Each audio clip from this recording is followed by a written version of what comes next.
Hello, and today is Wednesday, April the 15th, 2020, and my name is Chuck Hardwick Jr., and I'm interviewing my dad, Chuck Hardwick Sr. I'm in my home in Ocean Beach, San Diego, and my dad is at his home in Palm Beach Gardens, Florida. How are you today, Dad?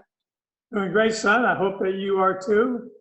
Well, I'm doing fine, thank you very much. And today, this is episode 4, and we're going to be talking about the time period of September 1956 until about March of 1959, and this is all in Akron, Ohio. So before we get into that part, Dad, give us an update on the virus and what's going on in South Florida. Well, South Florida, like every place else, has pretty well shut down. There's more testing available now. And in fact, you don't have to have a symptom to be tested. They are trying to gather data on what's the prevalence, how many people are infected and don't know it. So even if you're not feeling bad or anything, you're going to be tested and to see whether or not you're asymptomatic. So I'm finding this whole experience, as I've mentioned before, stressful but restful. And it's enabled projects like this that you and I are working on to happen, which normally seems like we're too busy to do a lot of things like that. I'm still aggravated with Trump and the media going back and forth. I'm aggravated with both of them. It was interesting to me the other night when he had the press conference going. I was switching back and forth between CNN and Fox News. And of course, they both had the same words and the same pictures. But what was interesting were the crawlers going across the bottom of the screen. And one where I thought that the CNN was really unfair. I don't know if you saw the issue about where a reporter had asked early on to Dr. Fauci, do you think if you'd started earlier, lives would have been saved? And Fauci said, well, theoretically, and then he went on to really say that they started reasonably soon. So, well, across CNN, the caller said, Fauci said lives could have been saved if Trump had started earlier. Well, he did, but he didn't. And they took it out of context. And I thought in an unfair way. I don't remember what Fox said, but something about Fauci explains the start. It's kind of like saying, gee, could lives be saved if we stopped everyone from driving the car for 2 weeks? Well, yeah, theoretically, there'd be no crashes if no one drove cars for 2 weeks. That doesn't mean it was a practical solution. So this back and forth on the media is rather aggravating. So what have you been doing with your time? You can't golf or play tennis, presumably. What's keeping you busy these days? Well, a lot of things. I'm filling my days up really well. Easter Sunday, which was last Sunday, I watched the service online. And we have a beautiful church. We go to the Royal Ponciana Chapel in Palm Beach, the city of Palm Beach, where I served on the board. So we like the church. And the service has always been spectacular. In fact, it was an original church built by Henry Flagler, who developed Florida, who got after helping to start Standard Oil with Rockefeller. He took his pile of money, came to Florida, was a visionary, got permission from the state legislature to build a railroad. He got the right of way from Jacksonville all the way down the east coast of Florida, all the way to the Keys, and built the railroad, Florida East Coast Railroad.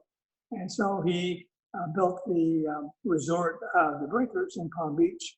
And people who he brought down from New York by train said, well, where do we go to church? Well, there wasn't a church, so we built one. And that church is still functioning today. And that's when we watch it. But as much as they did a great job, but it's not the same. They kind of changed my idea about worship and how we all reinforce each other when we worship together. And the fact that it was the same music and the same prayers, pretty much traditional for Easter, but not having friends and other people that I would see every week with me and joining in. And it's kind of hard to sing by yourself in a room watching the TV with a couple of singers on the TV. I'm amazed at how successful some televangelists have been, because without being there in the audience, and still in some cases, tens of thousands or more people tune in to church services. Didn't really quite work for me that way. The other thing I'm doing, I'm walking 2 miles a day, walked 14 miles last week.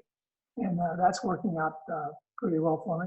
And I saw a cartoon of a really shapely woman looking at a kitchen table or something, and she was quite beautiful. And it said before the virus, and then the other picture was 31 days later, and it looked like she was huge and gained all kinds of weight.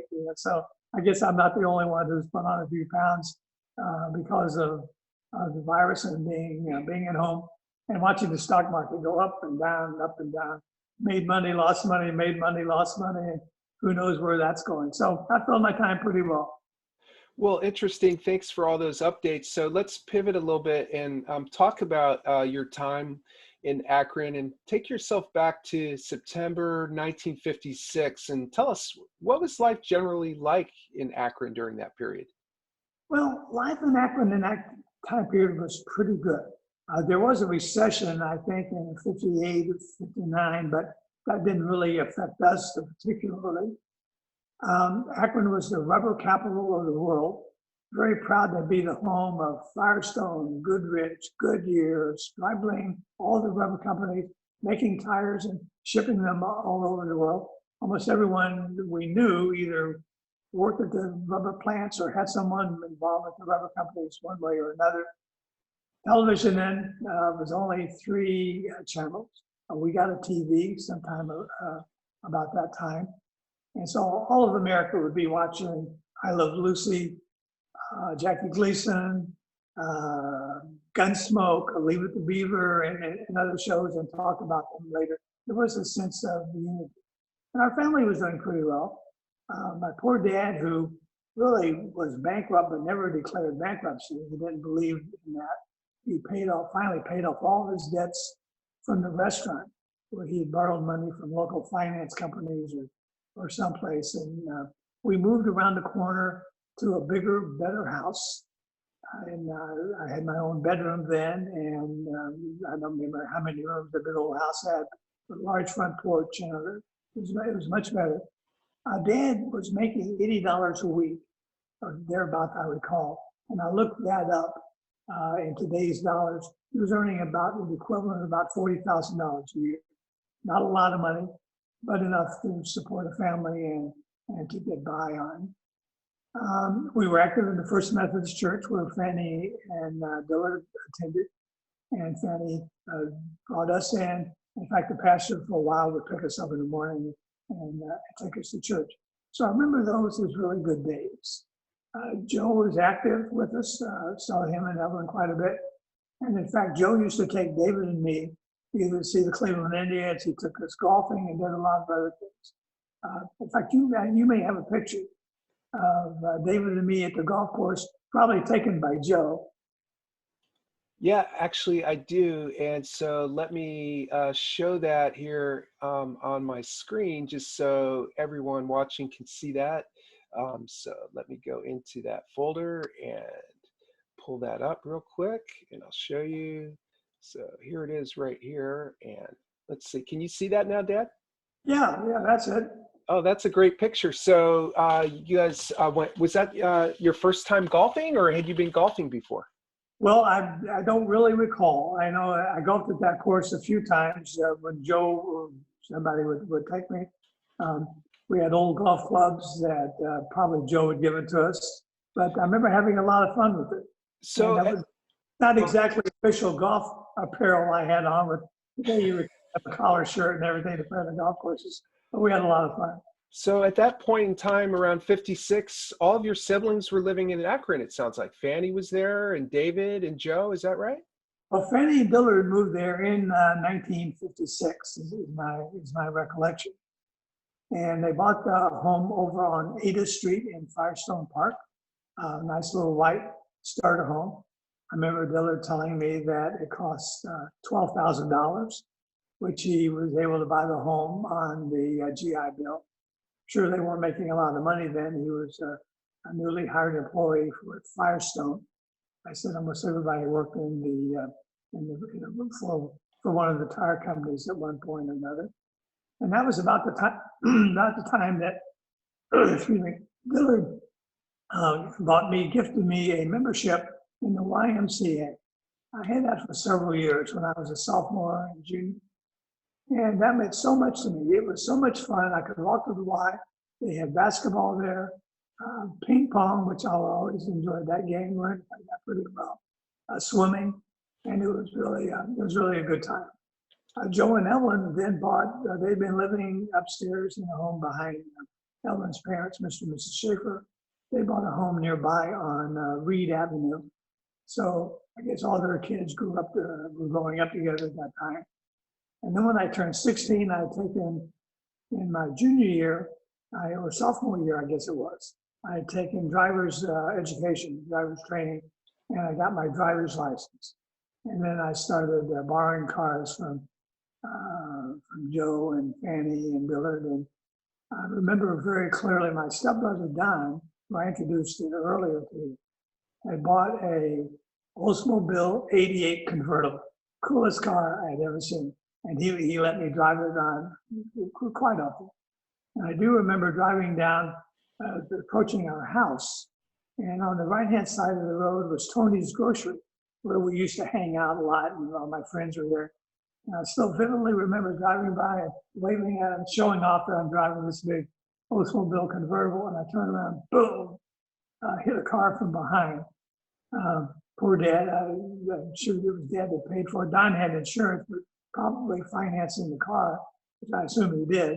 The insurance was on the car rather than damage the car would do.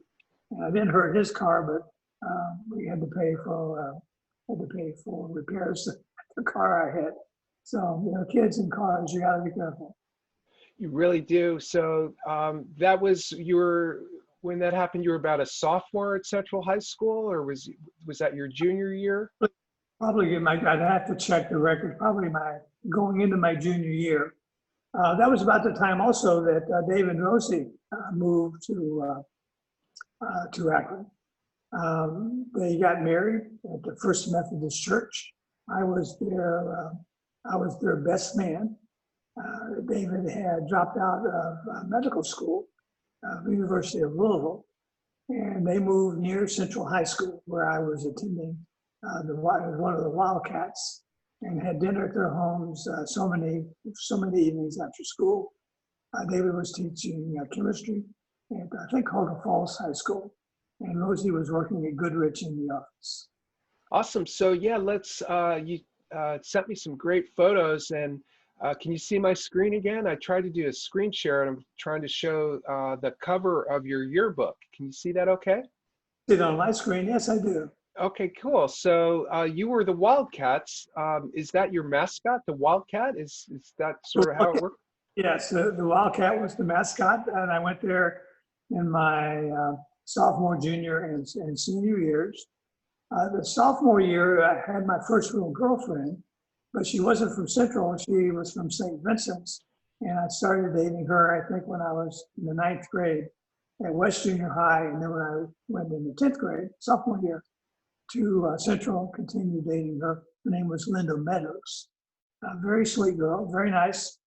Had a big sister, and we had a boyfriend, and 4 of us used to go out together. Coincidentally, 30 years later, I was at a Giants football game with your mother, and sitting in front of me was a woman. I said, boy, that sure looks like Linda Meadows. And I think Patty met her too. And I tapped her on the shoulder and said, are you Linda Meadows? She said, Chuck Hardwick. So we recognized each other, and she was with her husband, and I saw them for a few games. They lived on Long Island. So it was kind of fun to see someone that was my first real girlfriend 30 years later. Wow, what a small world. So let's go through some more photos. So this is my mom's yearbook photo, and let me read the description. I think some people will find this interesting from the Wildcat yearbook.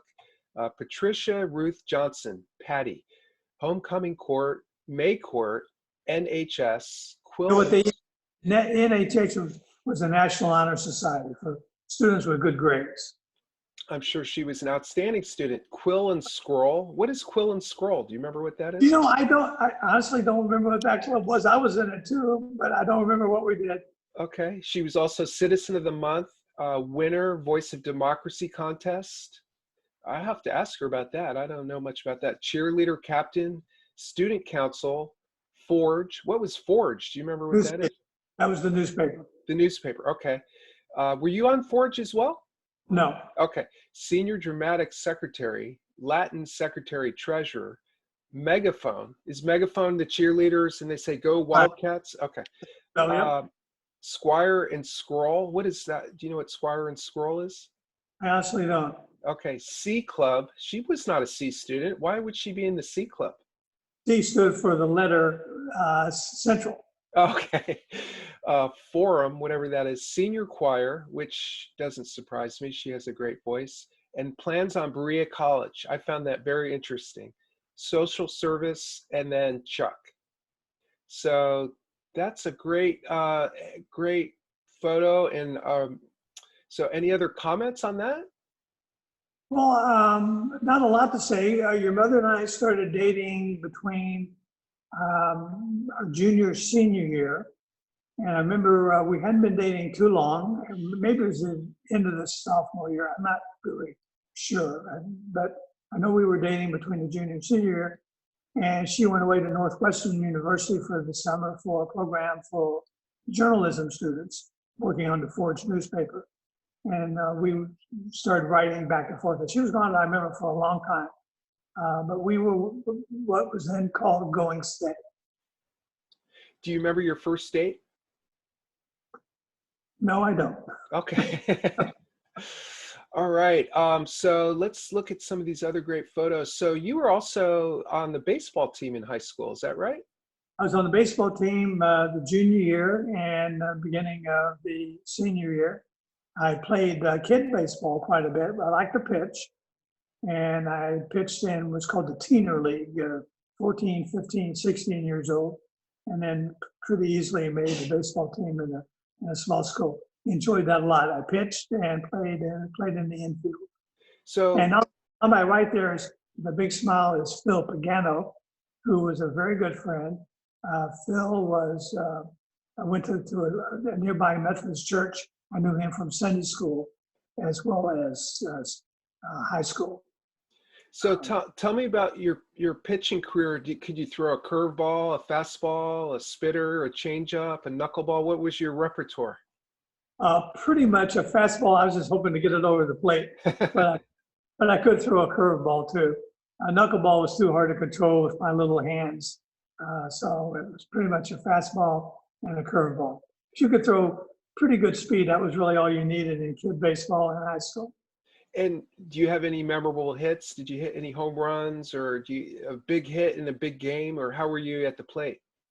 I remember I batted over 300, and I don't know that I played in a stadium that actually had a wall around that you could hit a home run over. Most of our fields were pretty wide open in the outfield, but I don't recall hitting any home runs. I was a pretty good hitter, but never great. In kid baseball, I was a pretty good pitcher too. I remember one game where we lost the game and pitched. And the next game, we were at practice, the manager went around and he says, look, Chuck struck out 2 batters every inning. We used to play 7 innings, I think. He struck out 14 batters and we lost the game because you guys committed 7 errors. If you didn't get enough runs, that one stayed with me. And I made the All-Star team my last year. Wow, that's impressive. All right, let's look at this basketball photo. So tell us about playing basketball at Central High School. What was that like? Well, it was a championship team.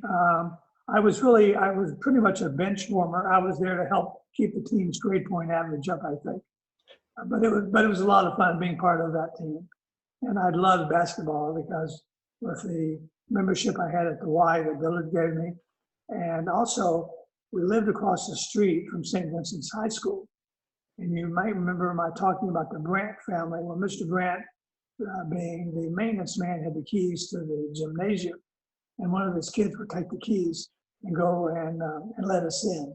And we never bothered anything. We just got in, turned on the lights, and played basketball all the time. I really loved it. So awesome.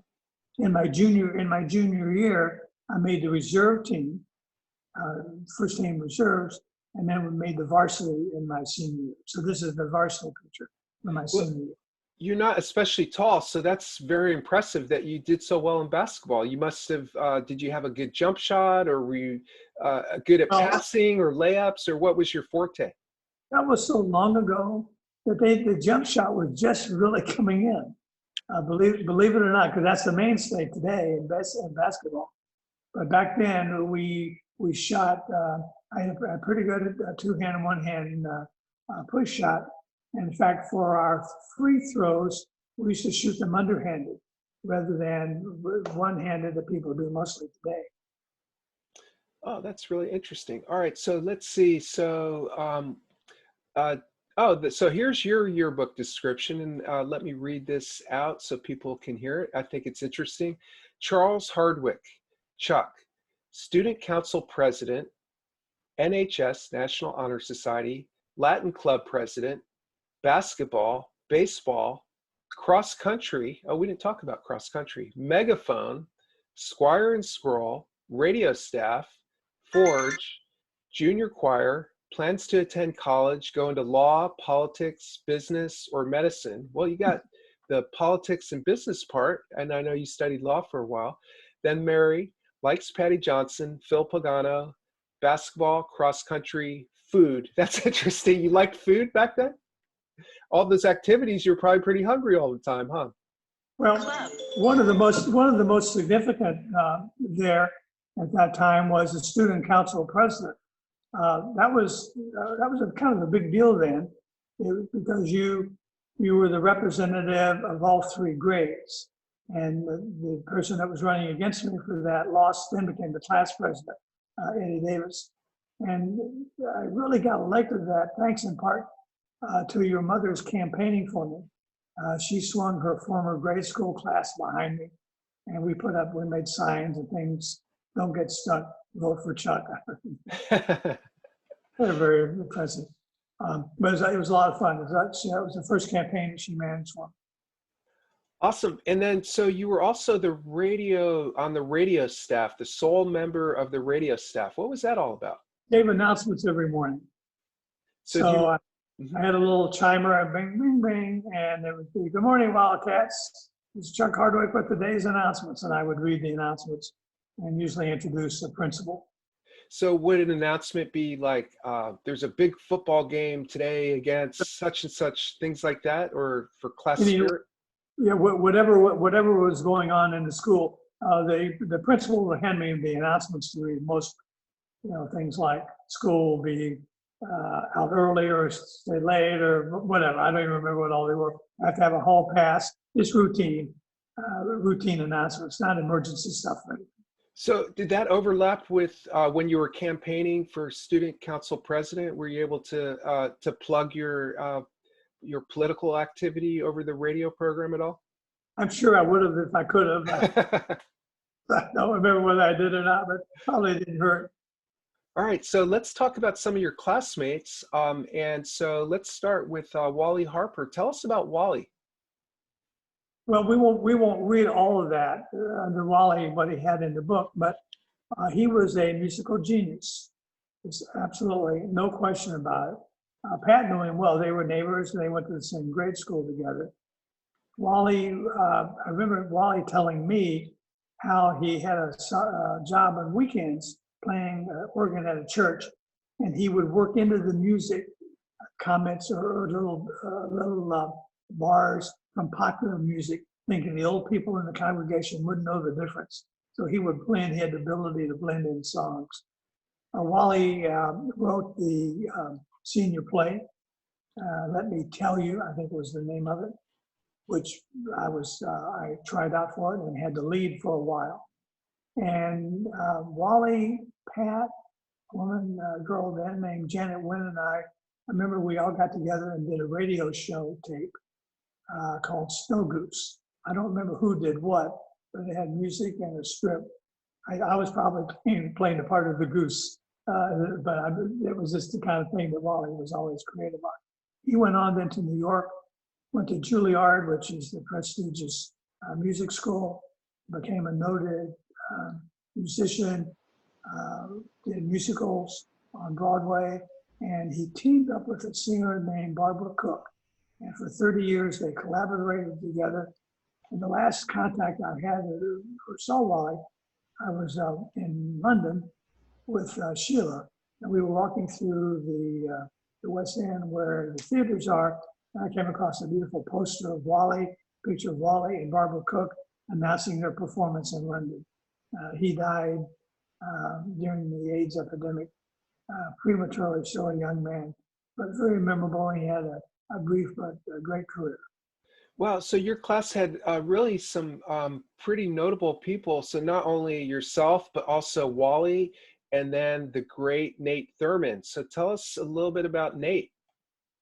Well, Nate was tall and gangly. As a basketball player, he was one of the stars of the team, but he wasn't really the best player at that time. The best player was a friend of his, who Nate said he liked, named Elijah Chapman. And I think it's kind of interesting that Nate's long-term dream there was to return to Central as a basketball coach. But Nate got a scholarship. He went to Bowling Green. He was partial to Bowling Green because that's where Coach Sigford went. And I remember the Bowling Green coach coming and watching the team play and everything. Nate then went on for a number of years, well over a decade, as a professional basketball player, most notably in San Francisco, where he was very successful, all-pro, great player, and ended up establishing a series of Nate's Barbecues. Nate died, I think, when he was in his late 60s. So both Wally and Nate have passed away. He had a great career. You said Elijah Chapman was a better player in high school than Nate? He was. And Elijah went to, I think, Ohio State. I don't think, or he may have gone to Bowling Green, but Elijah had apparently a heart abnormality. And as a freshman in college, died on the basketball court. Oh my gosh. Very tragic. So tragic. All right, so here's another photo of Nate. And then did you follow him when he was a professional player for Golden State, or did you kind of follow him? I mean, not that easily off and on. I never saw him play professionally. I certainly read about him, and he would be on television from time to time. Okay, great. Let's see. So we've got a couple other photos in here. So talk us through this photo right here. Oh, that's a great picture that reintroduces my wonderful sister, Fanny. You look at the picture, she's second from the right as a cheerleader in Somerset, Kentucky. And you see the big S for Somerset, posing with the majorettes and their fellow cheerleaders. That's a great photo. I've never seen it before. You sent it to me earlier. So thank you for sending that over. That is fantastic. And then, so let's see, we've got one more. And so tell us about this photo here. Let me make it a little bigger so everyone can see it. Well, that reintroduces Fanny. That's Fanny with the pearls on beside me. That was a surprise birthday party when I turned 17. And that was in the basement of her house. So she decorated it with crepe paper. In the background in the red glasses is Pat looking over, I guess, my right shoulder. And I'm holding Bill Jr., who we called Brucey back then, to blow out the candles. The other people in the picture were all high school friends. So I remember that party very well. It was a surprise party and really a lot of fun. Oh, that's a great photo. So cool. And let's kind of continue on here. So give me just a second to get back. So you, I think that actually concludes everything. And I'm thinking our next episode should be a really interesting one. That's where you and Mom got married while still in high school. So I think, do you have any closing thoughts for episode 4, Dad? Oh, not really, but it was a good time. We had a great time in high school. Both your mom and I did. It was also a time where our family got together. David and Joe and Fanny and I were all living in Akron. We would see each other at Christmas time. We would see each other in the summer. We used to go to the public parks and have picnics, family picnics. And I always felt bad about David dropping out of med school. He didn't like it, he said. And it wasn't very clear to me why. But what I've often wondered, and I never asked him about, was in those days, virtually all the doctors were men. And so many of the students were sons of doctors. And I wonder if how well David was received and treated by fellow students in med school, or if there were class distinctions, because I'm sure from a financial standpoint, clothing, dress, and everything, he would have had trouble being, one of the boys, because his dad wasn't a doctor, and David was there, I'm sure, with a lot of financial aid, which they didn't have. But we just don't know. And he went on to a very successful career. I've often wondered how his life would have been different, and people he could have helped had it worked out that way. But it turned out he helped an awful lot of people by being a very outstanding teacher in chemistry and principal, and later superintendent of schools. So those were really good days. I enjoyed getting to know Pat's family. I just spent a lot of time there. And I mentioned people loaning me their car. Pat's dad had a 1951 or 52 Cadillac, a black Cadillac, the one that had a V in front. And he used to loan me that car as well, and to take Pat, and I would take Pat out on dates and drive her dad's car. So it was really a very supportive, happy time in my life. And I think most other people at that time, no wars going on. We're living fairly we thought prosperous times. So it was very good. Well, great, Dad. This has been a lot of fun learning so much about those years. I really appreciate you taking the time to do that, and look forward to doing another episode in the near future. Okay, Chuck, me too. Take care of yourself. Love you a lot. Bye-bye. Love you too, Dad. Take care. Bye-bye.